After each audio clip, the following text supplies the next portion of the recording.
Everyone, welcome to our YouTube channel accounting Adda. मैं खुर्शीद अंसारी आज आपको ये बताने जा रहा हूं कि ये ट्रायल बैलेंस क्या होता है। देन हम ये देखेंगे कि ये ट्रायल बैलेंस को प्रिपेयर कैसे करते हैं। उसके बाद से बहुत सारे लॉजिक्स है जो ट्रायल बैलेंस से निकल करके आते हैं, उसको भी हमको समझना है। तो चलिए स्टार्ट करते हैं आज का टॉपिक। बड़ा ही इंटरेस्टिंग होने वाला है दोस्त, बने रहिए हमारे साथ। तो सबसे पहले हम ये समझ लेते हैं कि मीनिंग क्या होता है ट्रायल बैलेंस का। तो देखिए यहाँ पे ट्रायल बैलेंस दो वर्ड को मिला करके बना है। जो पहला वर्ड है वो है ट्रायल और जो दूसरा वर्ड है वो है बैलेंस। ओके, सो ट्रायल का मतलब क्या होएगा? To test, to check. So इसका मतलब होएगा टू टेस्ट, टू चेक। यहां पे हम क्या चेक करने वाले हैं दोस्त, या क्या टेस्ट करने वाले हैं? क्या जो बैलेंसेस है, जो ट्रांजैक्शन के डेबिट इफेक्ट है और क्रेडिट इफेक्ट है, क्या वो दोनों मैच कर रहे हैं? हम क्या देखने वाले हैं कि जो हमने जर्नल एंट्रीज में डेबिट इफेक्ट दिया है, क्या वो is equal to credit effect है? अकाउंट में दो ही तो बैलेंस होते हैं, एक होता है डेबिट और दूसरा होता है क्रेडिट। तो हमको यहाँ पे ये देखना है कि जितने भी हमने जर्नल एंट्रीज रिकॉर्ड किए हैं, क्या उस जर्नल एंट्रीज में सबके हमने जितना डेबिट रिकॉर्ड किया उतना ही क्रेडिट रिकॉर्ड किया है क्या? ओके, तो इसीलिए इसका नाम पड़ गया trial balance, because here we are checking whether we have given double effect of transaction equally और नॉट। ओके, सो देखिए डेबिट इफेक्ट क्या रहता है, चीजों का क्या क्या चीजें डेबिट इफेक्ट बताती है या डेबिट बैलेंस बताती हैं। तो जो एसेट है वो डेबिट बैलेंस बताएंगे एंड जो एक्सपेंसेस है वो डेबिट बैलेंस बताएंगे। दूसरी साइड जो लायबिलिटीज हैं वो क्रेडिट बैलेंस बताएंगे और जो इनकम है वो क्रेडिट बैलेंस बताएंगे। ठीक है, तो यहाँ पे ट्रायल बैलेंस का रूल क्या निकल के आता है? जो चीजें डेबिट बैलेंस बताएंगे उसको अपने को डेबिट साइड रिकॉर्ड करना है। ओके, और जो चीजें क्रेडिट बैलेंस बताएंगे, आई मीन टू से जो लायबिलिटी है वो क्रेडिट बैलेंस बताएंगी एंड देन जो इनकम है वो क्रेडिट बैलेंस बताएंगे। तो ये दोनों को अपने को ट्रायल बैलेंस के क्रेडिट साइड रिकॉर्ड करना है। ठीक है, आगे बढ़ते हैं। आप देखोगे तो ये जो ट्रायल बैलेंस है ये एक स्टेटमेंट है। स्टेटमेंट देखिए, जब भी आप अकाउंटिंग करोगे तो आपको दो चीजें समझ में आनी मांगती है, एक होता है अकाउंट और दूसरा होता है स्टेटमेंट। ये दोनों में क्या डिफरेंस होता है? देखिए, जो अकाउंट्स होता है, जो लेजर्स होते हैं, वो प्रॉपर फॉर्मेट दिया गया है उसका, उस फॉर्मेट को हम चेंज नहीं कर सकते। जो हमने लेजर किया, जहां पे हमने टी शेप में अकाउंटिंग किया, टी शेप में फॉर्मेट बनाया, वो फॉर्मेट को हम चेंज नहीं कर सकते। लेकिन जहां जहां पे स्टेटमेंट रहेगा, स्टेटमेंट का कोई एक फॉर्मेट नहीं होता है, स्टैंडर्ड फॉर्मेट नहीं होता है, आप किसी भी तरह से बना सकते हैं स्टेटमेंट। ठीक है, तो हम देखेंगे कि ट्रायल बैलेंस के लिए हम कौन कौन से वे में स्टेटमेंट बना सकते हैं। ठीक है ना, अभी देखिए, अगर जो मैं ट्रायल बैलेंस की स्टेज की बात करूं कि मतलब कौन से स्टेज पे आकर के अपने को ट्रायल बैलेंस बनाना रहता है, तो देखिए अपने को अकाउंटिंग का प्रोसेस समझना रहेगा। तो सबसे पहले तो हमारे पास सोर्स डॉक्यूमेंट होता है, जैसे कि लाइट बिल भरा तो वहां का इलेक्ट्रिसिटी बिल हमारे पास जो है। उसके बाद से समझ लीजिए मैंने रेंट का भाड़ा दिया तो सामने वाले ने मुझे एक रिसीट दिया रहेगा। तो इस तरह से जो रहता है उसको सोर्स डॉक्यूमेंट बोलते हैं। सोर्स डॉक्यूमेंट के बेसिस पर हम जनरल बनाते हैं, और जनरल से साहब मालूम है हम क्या करते हैं, जनरल के बाद हम लेजर बनाते हैं एंड देन जो लेजर का क्लोजिंग बैलेंसेस आता है, जैसे कि बिल्डिंग का क्लोजिंग बैलेंस आ गया, रेंट का क्लोजिंग बैलेंस आ गया, कैपिटल का क्लोजिंग बैलेंस आ गया, जितने सारे लेजर से जितने सारे खाते हैं अकाउंट में, ओके, वो सभी का हम क्लोजिंग लेंगे और इसके बेसिस पे हम क्या बनाएंगे, ट्रायल बैलेंस बनाएंगे। तो क्या मैं ऐसा बोल सकता हूं कि जो ट्रायल बैलेंस है वो समरी ऑफ लेजर है?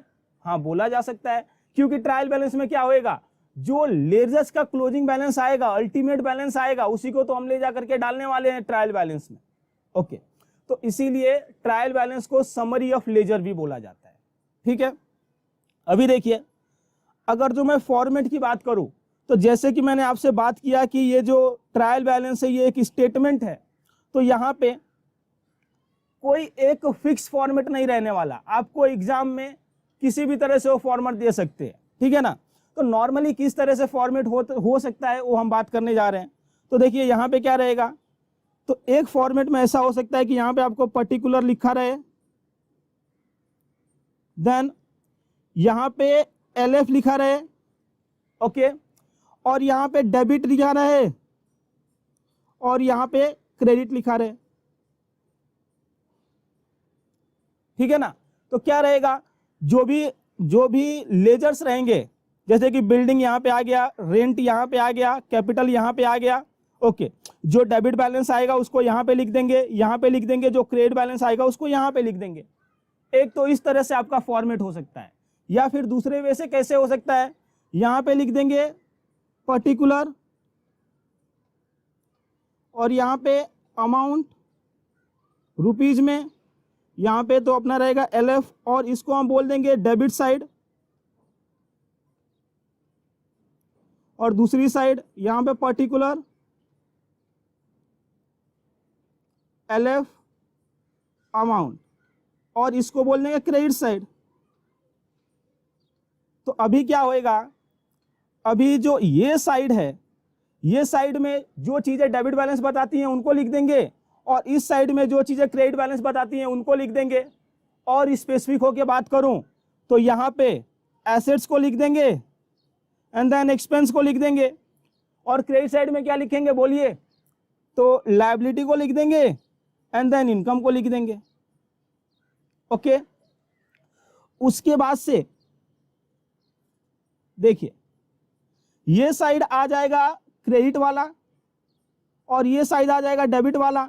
देन यहाँ पे इसका जोड़ लगा करके टेस्ट कर लेंगे कि क्या ये मैच हो रहा है, क्या मैच हो रहा है तो हम सही है, मैच नहीं हो रहा है तो हमने कहीं पे गलती की है। गलती क्या की है, जितना डेबिट इफेक्ट ऑफ ट्रांजैक्शन दिया है उतना क्रेडिट इफेक्ट नहीं दिया है, या फिर वाइस वर्सा, ओके। तो ये आपका फॉर्मेट हुआ। तो आपको मैं फिर से बता दूं कि ये जो ट्रायल बैलेंस है, this is a statement, so there is no standard format for this, okay. आगे बात करने हम क्या जा रहे हैं कि यहाँ पे मैं एक एग्जांपल लिया हूं, इस एग्जांपल के बेसिस पे हम ट्रायल बैलेंस बनाएंगे, ठीक है ना। तो सबसे पहले यहाँ पे ट्रायल बैलेंस का हम फॉर्मेट लिख लेते हैं। तो टाइम बचाने के लिए मैंने फॉर्मेट ड्रॉ करके रखा है। यहाँ पे देखिए, यहाँ पे particular LF amount rupees, particular LF amount rupees. देखिए यहां पे क्या रिकॉर्ड होने वाला है, तो इस साइड डेबिट इफेक्ट वाला ट्रांजैक्शन रिकॉर्ड होने वाला है, डेबिट साइड, और यहां पे क्रेडिट साइड, ओके। आगे बढ़ते हैं। तो ट्रायल बैलेंस बनाने के लिए जो ओपनिंग बैलेंस होता है, आई मीन टू से जो क्लोजिंग है उसको लेते हैं, लेकिन क्लोजिंग का ओपनिंग क्या बनेगा उसको लेते हैं। देखिए तो यहाँ पे CD है, ये क्लोजिंग है कैश की अगर तो मैं बात करूं, और इसका ये ओपनिंग बना है। तो ओपनिंग कौन सा साइड है, डेबिट साइड है। तो कभी भी जो क्लोजिंग का ट्रांसफर हुआ है अगले साल, वो कौन से साइड होगा उसे हम लेंगे, ठीक है ना। तो यहाँ पे कैश कौन से साइड आएगा, डेबिट साइड आएगा, कितने से, 2 लाख से। तो यहाँ पे मैं लिख देता हूं कैश 2 लाख। देन आगे देखते हैं क्या है, कैश के बाद डेटर है। तो डेटर का ये क्लोजिंग बैलेंस और ये क्लोजिंग बैलेंस का अगली साल ट्रांसफर ओपनिंग बैलेंस। तो ओपनिंग बैलेंस सीधे साइड रहता है और क्लोजिंग बैलेंस उल्टे साइड रहता है। तो इसीलिए हम क्या करेंगे, जो क्लोजिंग बैलेंस का ओपनिंग ट्रांसफर हुआ है उसको लेकर के बात करेंगे। तो यहाँ पे जो डेटर है वो डेबिट साइड में है 40,000 से, तो हम क्या करेंगे, डेबिट साइड लिख देंगे डेटर को। यहाँ पे डेटर अजय 40,000, ओके। आगे देखते हैं, यहाँ पे क्रेडिटर। देखिए जो क्रेडिटर का क्लोजिंग बैलेंस है 35,000 है, और इस क्लोजिंग का ओपनिंग कौन सा साइड जाएगा, तो क्रेडिट साइड जा रहा है। तो इसीलिए क्रेडिटर जो है वो कौन से साइड आएगा, क्रेडिट साइड आएगा, कितने से? 35,000 से। ओके, तो यहां पे क्रेडिटर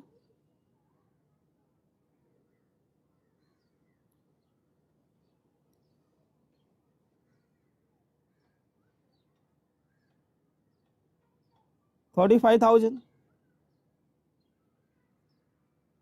आगे देखते हैं क्या है। उसके बाद से बिल्डिंग है, तो बिल्डिंग कौन से साइड है? तो देखिए CL मतलब क्लोजिंग बैलेंस, तो क्लोजिंग साइड है और क्लोजिंग साइड क्रेडिट साइड है, तो इसका ओपनिंग देखना पड़ेगा। तो इसका ओपनिंग डेबिट साइड है, तो इसीलिए बिल्डिंग डेबिट साइड में 1,10,000 से रिकॉर्ड होएगा। सो बिल्डिंग 1,10,000। ओके, आगे देखते हैं। बिल्डिंग के बाद कैपिटल है, तो देखिए कैपिटल का क्लोजिंग बैलेंस डेबिट साइड है और इसका ओपनिंग कितना बनता है? ये जो ट्रांसफर हुआ है 2,65,000 क्रेडिट साइड, तो कैपिटल क्रेडिट साइड आ जाएगा। कैपिटल 2,65,000। ओके, अगला ट्रांजैक्शन देखते हैं, अगला लेजर देखते हैं। सेल्स है, देखो सेल्स का क्लोजिंग बैलेंस कौन से साइड है? डेबिट साइड है, तो हम तो क्लोजिंग बैलेंस नहीं देखते, इसका ओपनिंग बैलेंस कौन से साइड जाता था? तो इसका ओपनिंग बैलेंस जाता था क्रेडिट साइड, तो इसीलिए ये जो 1,40,000 है हमको क्रेडिट साइड लिखना रहेगा।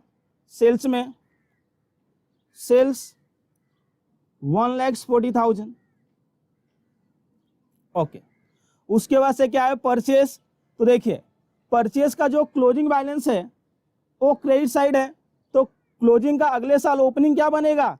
तो ओपनिंग तो डेबिट में जाएगा, क्योंकि ओपनिंग हमेशा तिरछा रिकॉर्ड होता है। तो यहां पे 90,000 अपना परचेस बन जाएगा डेबिट में। परचेस 90,000।